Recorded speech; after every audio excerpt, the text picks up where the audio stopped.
Tomorrow is a first alert weather day. Today is too, for that matter, and Friday is also added to the list. And it's because of the elevated wildfire risk. Red flag warnings are in effect until 8 o'clock tonight, and then they're back with us from 11 o'clock to 8 o'clock, 11 a.m. to 8 p.m., both tomorrow and Friday for all of western Colorado and all of eastern Utah. So these areas shaded in red are the ones in the red flag warning.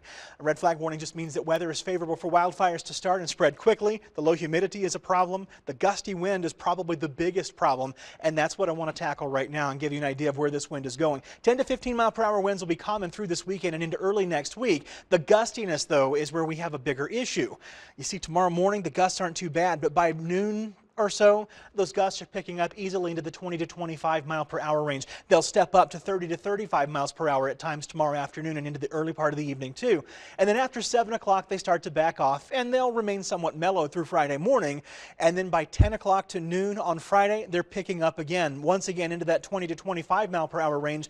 And then 30 to 35 mile per hour gusts can happen through the afternoon and into the early part of Friday evening. Then from 7 o'clock on, the wind gradually subsides and the gustiness is no longer an issue from about 10 o'clock on. And we can still have some 15 to 25 mile per hour gusts, but those strongest gusts should back off in time for the weekend. You see some rain showing up on the radar. Most of what you see here is evaporating way up above the ground, a couple of thousand feet above the ground in many cases. That's especially true away from the mountains, but these are dry thunderstorms. They can have wind underneath them that's even stronger than the wind away from them. And then the other issue here is they can also produce lightning, and both of those elements are bad news in terms of the fires. Now, you see those showers fading away this evening fairly quickly. These clouds will linger through probably about midnight, and then after that they'll gradually break up and thin out through our Thursday morning. And then the sun is out tomorrow to start. We'll start to see those clouds thickening up, especially close to Montrose and Gunnison and even Delta. And once again, we probably don't get any rain, but I do think we can get some dry thunderstorms out of this, and the lightning and the wind become especially problematic with the high wildfire risk across the area.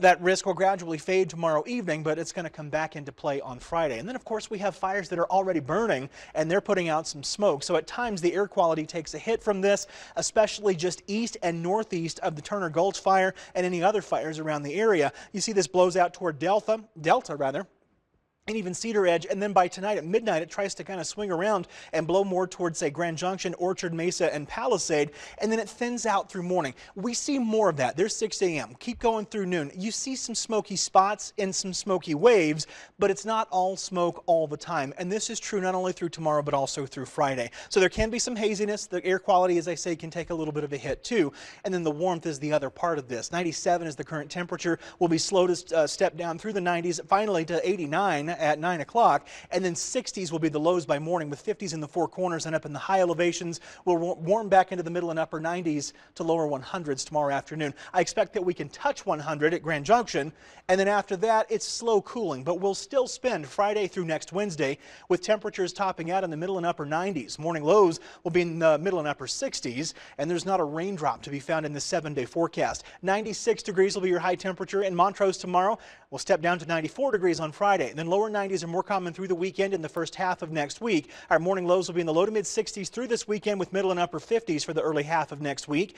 In Delta, expect 103 degrees tomorrow, 100 on Friday, middle and upper 90s Saturday through Monday, and then back into triple digits on Tuesday and Wednesday. Morning lows will be in the lower 60s through the weekend, with middle and upper 50s early next week. And in Cortez, it's a dry next 7 days with that high wildfire risk tomorrow and Friday. Tomorrow's high will be near 97 degrees. It's 96 for Friday, and then lower and middle 90s from the weekend and early next week, while our morning lows are primarily in the lower and middle 50s.